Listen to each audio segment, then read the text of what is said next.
Hey everybody, this is Joe Price. In this video, I'll be showcasing my latest Hoiktronics build, which is a fully automated slot machine. Alright, so let's take a look at the newest entry in the teleport hub directory, which is B0 slot machine. So let's input that.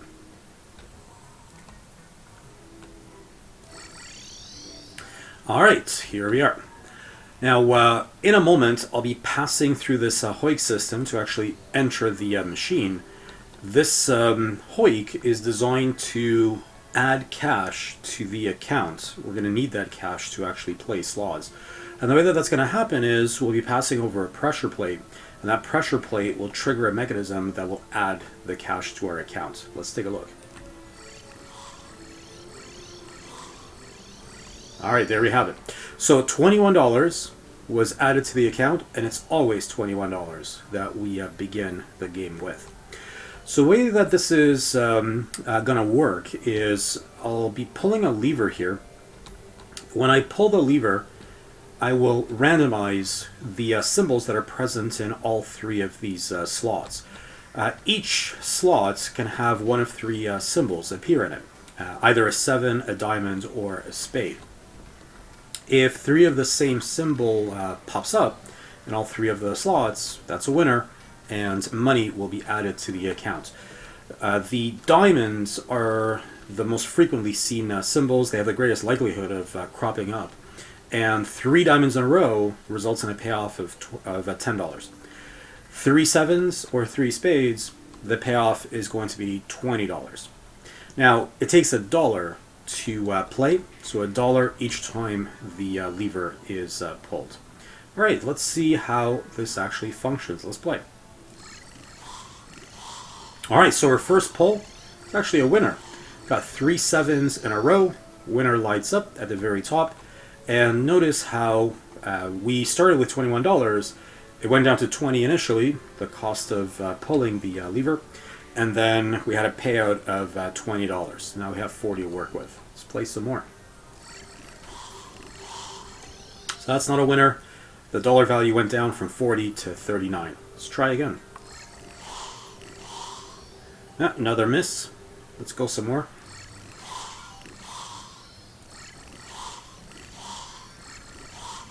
Alright, another winner. 3 diamonds. This time, $10 was added to our account. Again, that's the payoff for 3 diamonds. Let's try some more.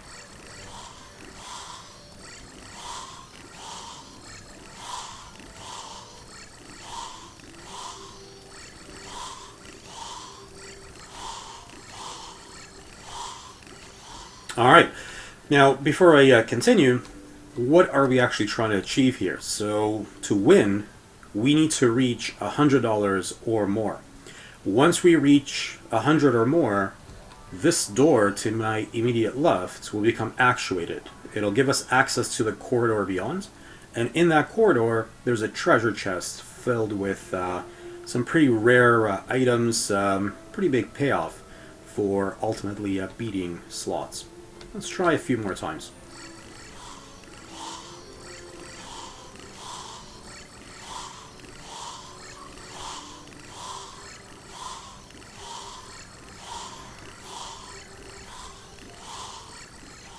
Oh, there we go. Another winner. $10 got added to the account. Alright, so this is the fully automated slot system. It only requires the pull of one lever on the part of the player. Everything else is fully automated. So, as always, I'll make this world available for download if you want to try playing yourself. Let's see if you can ultimately reach $100 or more and gain access to that treasure chest. That is the final reward. So just one last thing to show here. To exit, I'll just move to the right. I'll enter another Hoik system. And when I pass through the that Hoik system, I'll trigger another pressure plate that will trigger the clear function, and it'll just wipe the dollar amount from the bank here. Let's take a look at that in action. Alright, now you saw me momentarily pause there. I actually got purposefully trapped so that the clear system would finish clearing.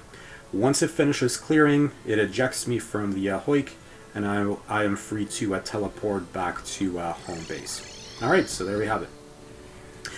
So that's the showcase of the mechanism. Now let's take a look at how exactly this slot machine functions. There's a number of smaller mechanisms involved, mechanisms that can be certainly used in other builds that have nothing to do with slots. So let's head over to a tutorial world and let's see how this all functions. I'll also make this tutorial world available for download, so that way you can play around with some of these smaller mechanisms. Alright, so the actual slot machine has been completely duplicated on the left here, but on the right there's some of the mechanisms that this machine uses that I want to take the opportunity to explain. So at the heart of the slot machine are the randomizers. When it comes to randomization in Terraria, there are only two possibilities. One is player randomization. For this particular build, that's not applicable. And the other form of randomization is door opening.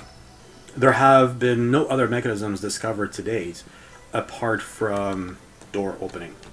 So what exactly is meant by that? Well, let's take a look over here. Okay, simple wiring, just a door wired to a switch. When we pull the lever here, the door has a 50-50 chance of opening to the left or opening to the right. There, open to the right, right, left, so on and so forth. So the basis behind the randomization is you have some sort of input, and it swings the door open half the time to the left, half the time to the right.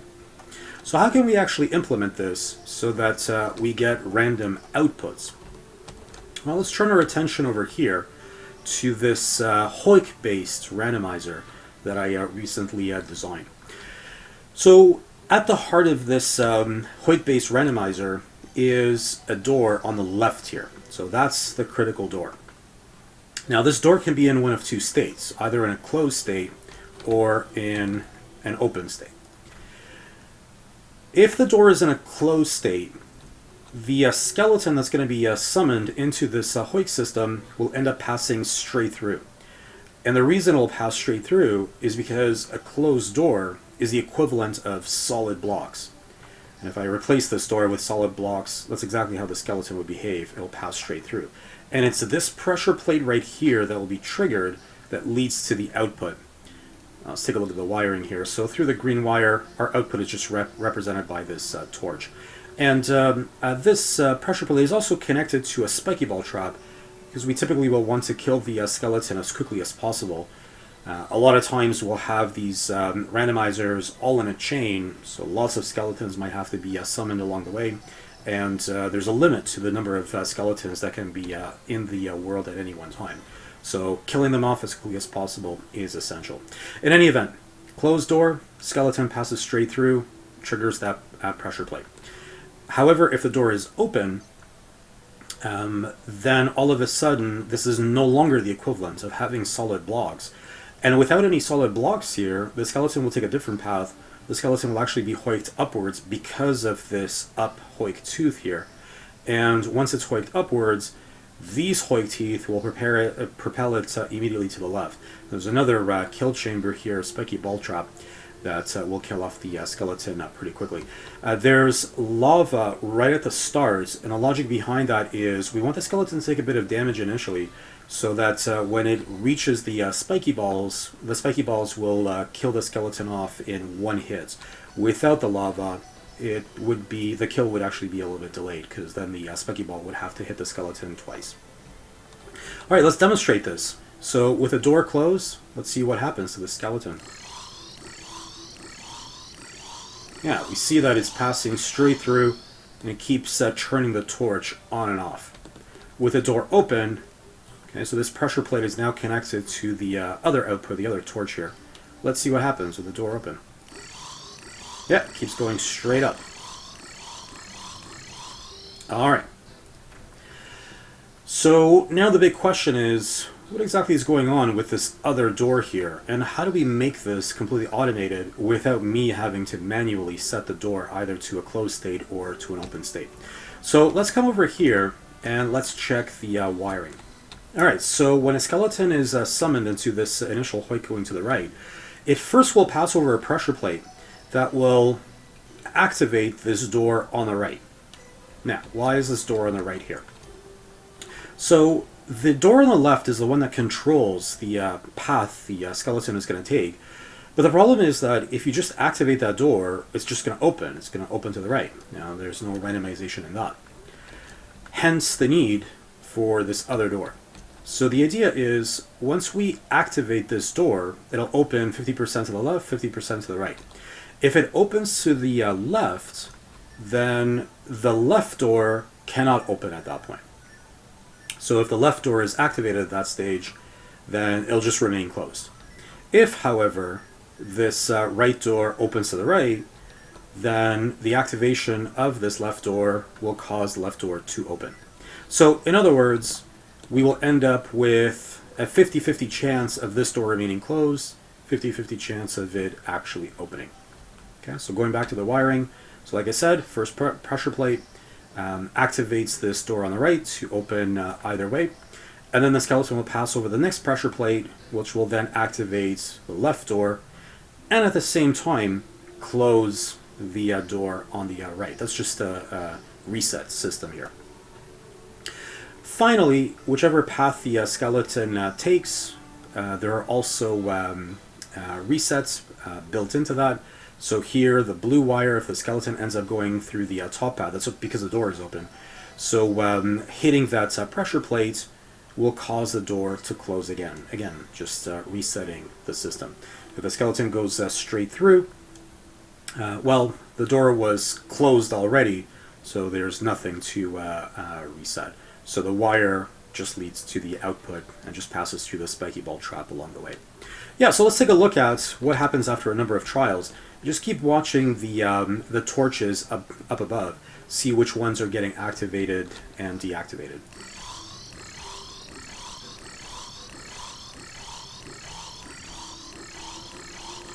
Yeah, so as you can see, sometimes the skeleton goes up, sometimes the skeleton goes across. It's always a 50-50 chance of the skeleton taking any one particular path. So this is the basis behind randomization when it comes to the Hoik way of doing this.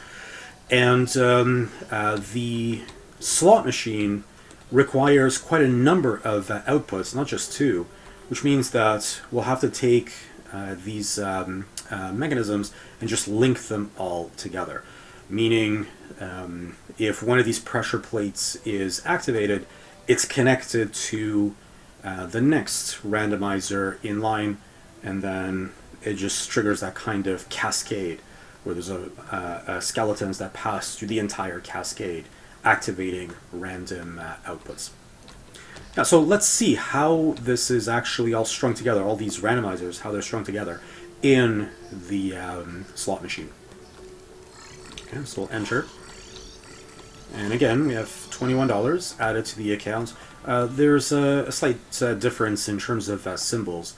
Here I have a circle, whereas the build that I showcase, it's a spade. But it's still 3 symbols, 7s, diamonds, and now we've got circles here. Alright, so take a look at the very bottom. The very bottom has the randomizers set up all in a chain. Now the wiring here is fairly complex, but the key thing is to focus on the logic behind what's going on. You can always figure out the wiring afterwards. So I want to first direct your attention to this green wire that's connected to the lever that we pull every time to play the game. So this green wire, it will activate the skeleton statue here and teleport that skeleton statue over here and cause that skeleton to go down this track. Now this is a clear track. When the skeleton passes through, it clears whatever symbols are present in the 3 slots. After the skeleton passes through the clear track, it dies at the end, but at the very end there's a pressure plate in this lava that is triggered, and this pressure plate is connected through red wire. And here to show where it leads, just teleport. Yeah. So through red wire, it connects to this skeleton statue that's right behind me and causes it to be teleported into this teleporter. So it'll be teleported into the first randomizer. Now, this first randomizer, there are 3 possible outputs here. So the skeleton will either take the top path, and that's the end of the line. When it takes the top path, the pressure plate is activated there. It's connected by blue wire, and that blue wire goes all the way up to the screen, and it'll activate one of the 3 symbols. Now, if the skeleton doesn't take the top path, if the skeleton goes straight across, it'll activate the pressure plate there, and that pressure plate does 2 things. So number 1 is it again activates the skeleton statue and now teleports it into the next randomizer. What that pressure plate also does is it automatically opens the door, again 50-50 chance to open either way, opens that door in that next randomizer in this chain.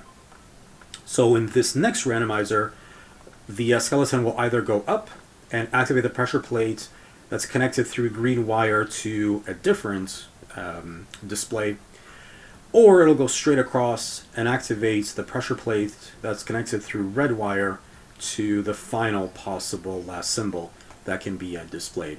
Just to teleport back up here, let's show these. So the blue wire, it leads to the diamond shape being shown on screen. The green wire leads to the 7 being displayed, and the red wire leads to the circle being displayed. So what this essentially means is that in the first randomizer, if the skeleton ends up going up, like I said, that's the end of the line. That means in this randomizer, there's a 50% chance of activating the pressure plate that's connected through the blue wire. So in other words, there's a 50% chance of generating the diamond shape. The other 50% of the time, a skeleton will go to the next randomizer in this chain, and at that point it's a 50-50 chance of either activating the pressure plate connected to the green wire, generating the symbol 7, or activating the pressure plate connected through the red wire that will cause the ball to show up on screen instead. So ultimately, that's 50% chance of the diamond, 25% chance of the 7, 25% chance of the ball showing up on screen. This is by design, just so that it's not all equal probability of having all of the symbols crop up. There's a better chance of actually winning here, even though the payoff is smaller if 3 diamonds show up. So one last thing in this chain. So that was just focusing on one of the 3 randomization systems. So we'll also note, and here I'll teleport back, we'll also note that in this first system, that very first pressure plate that the skeleton will pass over, it's also connected through blue wire to another skeleton statue that's going to be teleported into the next randomization system. So this is how they are all chained together. I'll teleport back here. So when I pull the lever, in a short amount of time, we have skeletons going through all 3 of the randomization systems almost simultaneously, almost instantly. All right, so one last thing ends up taking place in this entire randomization system. So at the very end, the very last randomizer, there is one final key pressure plate to activation.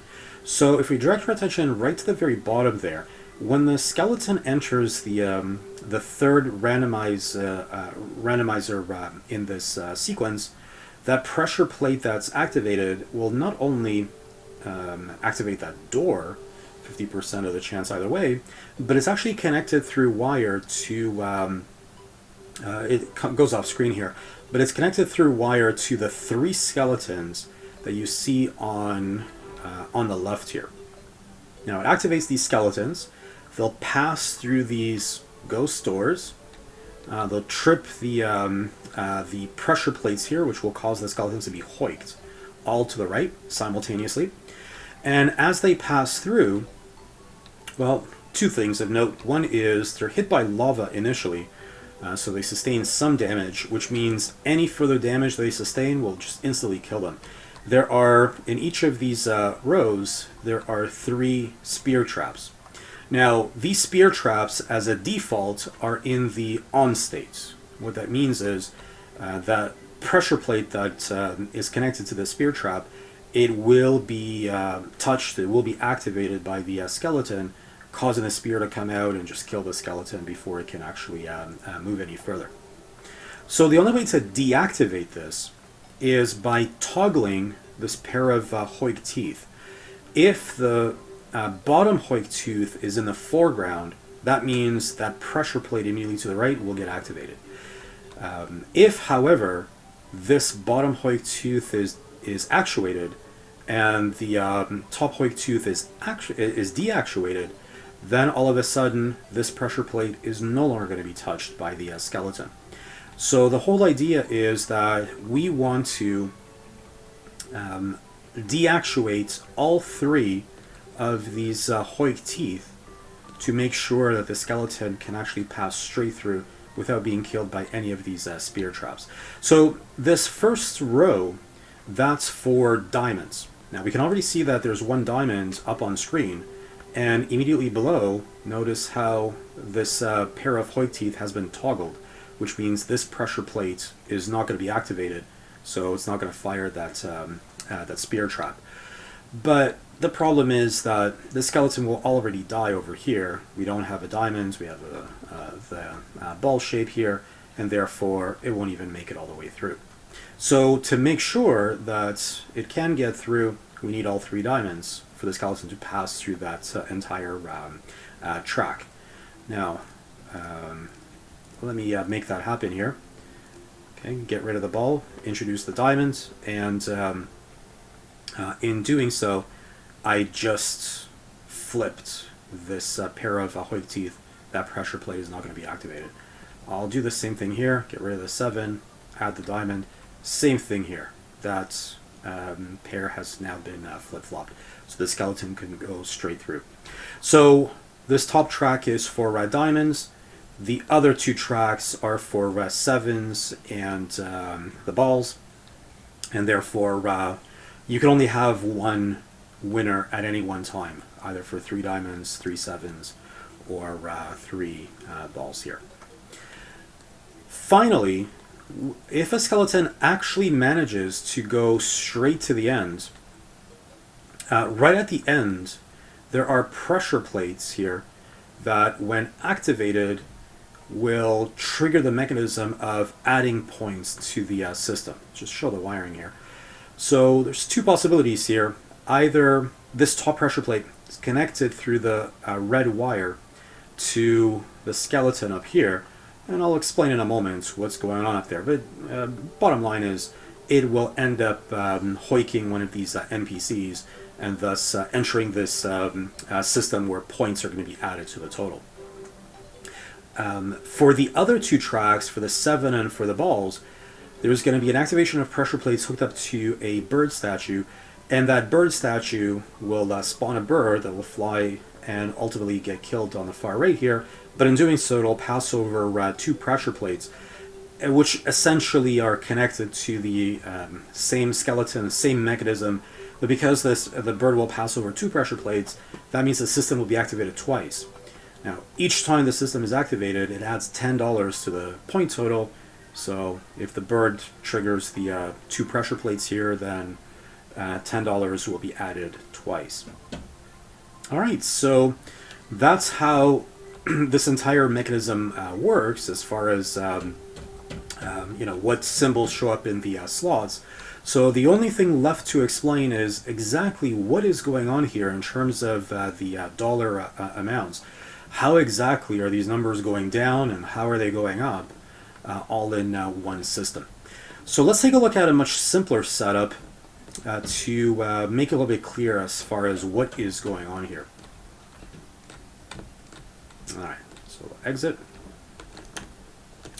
All right, so I've replicated things for one digit only. And as you can see, it's quite involved. It's a little bit on the complex side as far as being able to both count up and count down. Once again, the wiring is quite complicated, but it's much more important to focus on the logic behind the setup, and then it becomes a lot easier to make sense of the wiring thereafter. Alright, so first things first, we have our 7-segment display, and the number that pops up on the 7-segment display entirely depends on which of these 10 tracks the NPC will go down. The topmost tracks, see that there are 2 pressure plates along the way. Those are both connected to 2 of the 7 segments in the 7-segment display. Let's take a look here. So we have the green and blue wires, and they happen to connect to the 2 segments that'll create the number 1 in the display. Alright, so like I said, there are 10 of these tracks corresponding to the digits 1 through 9, and then we have 0 or 0 from the bottom track. So getting a number to actually show up here, it's actually a 2-stage process. First, the NPC will be teleported to this teleporter. It'll go through this track initially. This is the clear track, so whatever number is present here will be removed. And then it'll be hoiked upwards. And once it's hoiked upwards, it'll end up going all the way up until it hits the ceiling. When it hits the ceiling, well, it'll end up moving down that particular track. So when it moves down that track, it'll just reach the teleporter at the end, and that teleporter will just teleport the NPC back to home base. Now, things are a little bit tricky if we want to design a system that both counts up and counts down. If we just wanted to do it so that it counts up, or if we just wanted to do it so it counts down, that's actually very simple. If we wanted to only have the system count up, this is what we would do. So currently we have track 7 that is accessible because of the ceiling. It's in a deactuated state. So then all we would have to do for a count up system is actuate that ceiling and deactuate the ceiling directly below to make sure that the NPC then passes through the track that's immediately below, and that's the 8 track that's immediately below. So you can have this relatively straightforward feedback mechanism where every time an NPC passes through, it just closes off that track and forces the NPC to go through the track immediately below. To count down, the same kind of logic. So when an NPC passes through a track, there's a feedback mechanism that can be engineered so that that ceiling opens and the ceiling closes above the track immediately above, counting backwards. The problem is if you want to do both, you can't just do a feedback mechanism within these tracks themselves. You actually need a separate, an external feedback mechanism. So if we direct our attention to the left side of this mechanism, we see that there are 3 tracks here. Don't worry so much about the top track. That's just another reset track. There's a reset function which causes the NPC to go all the way through and reset everything. Let's instead focus our attention on the middle track and the bottom track. Okay, so the middle track is for counting up, and the bottom track is for counting down. So you see that there are 3 levers here on the far right. The R lever, that's the reset. The U lever, that's for counting up, and the D lever, that's for counting down. So when I hit the U lever, this NPC is going to teleport into this middle track. It'll start on the far right here and go all the way through to the left. When it gets to the left teleporter, it'll then be teleported into the teleporter associated with this 7-segment display. Okay, so that's a chain of events. Into the track, and then teleported into the 7-segment display mechanism. All right, so what exactly is going on in this track? So in this track, there's a feedback mechanism. Now, it looks fairly complicated if we look at the wiring, but let me explain the logic here. So we see something familiar. All along the way, we have Hoik teeth up, or I should say top Hoik teeth, and they're all in the foreground here, except for this guy right here. Okay, so because almost all of these Hoik teeth are in the foreground, that means almost all of these pressure plates will not be activated. The exception is the pressure plate that's immediately to the left of this pair of Hoik teeth. So this top Hoik is in the actuated state, the bottom Hoik tooth is in the deactuated state, so that pressure plate will be activated. Now, what exactly does that pressure plate do? Okay, let's check the wiring. Again, it looks pretty complicated, but just focus your attention on the blue and the green wires here. So first things first, the blue wire. The blue wire does two things. One is it feeds back on those Hoik teeth. So it flip-flops them. That means the next NPC that passes through will no longer be activating that pressure plate. Secondly, that blue wire is connected to the blocks and the Hoik teeth associated with one of these tracks. Okay, so the idea is that currently this is in a deactuated state over here, but when the NPC passes through this track at the bottom, it ends up actuating that ceiling, and it'll cause the skeleton or the NPC to move through a different track. All right, let's come back over here. So once again, that pressure plate, what else is it connected to? So it's connected to other things through the green wire. So that green wire is connected to the pair of Hoik teeth that are adjacent to the Hoik teeth that we're flip-flopping. So this next pair of Hoik teeth will also be flip-flopped. And what that means is the NPC that passes through subsequently will actually activate the pressure plate that's to the right of the pressure plate that will be activated now. So that pressure plate, when it's activated, it feeds back to the 7-segment display mechanism, and it will cause, over here, it'll cause a deactuation of that ceiling. So we'll put a block there, so that way the NPC that's coming through will be forced to go down that particular track, and thus will end up end up displaying the number 8 in the display, the 7-segment display. All right, so that's the basic idea. Every time an NPC passes through, there's a feedback mechanism, and it just causes the pressure plates to be activated in sequence, starting from left, going to the right every time an NPC passes through. So that's for counting up. For counting down, it's the exact same logic, but it's a complete mirror image. So it works exactly in the opposite direction. So when I pull the up lever, it's over here, or pull the down lever over here, so that will end up teleporting the NPC into the bottommost track. It'll appear on the far left, pass all the way through to the right. When it hits that right teleporter, again, it'll be teleported into the 7-segment display system. Again, same idea, same feedback mechanism that will take place to cause, I'll come back over here, to cause the ceiling to open up and close the ceiling on just above the next track. Yeah, so again, it's a little bit more complicated than that in terms of the wiring, but what I've just outlined, that's the gist of how this entire thing works.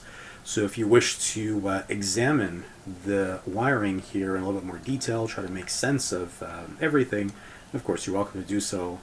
As I said, I'll make this world available for download, plus the written guide that's linked in the description will show you wiring diagrams that you can then study and make sense of what's going on. As always, it looks more complicated than it actually is. It's the logic behind how everything functions that's important. Once that's grasped, it becomes a lot easier to figure out how everything is wired. Alright, so in the slot system, I have two such digits, which means I need to link up two of these entire mechanisms together. And I actually need two separate NPCs for the two digits. So let's come over here and take a look at what it looks like.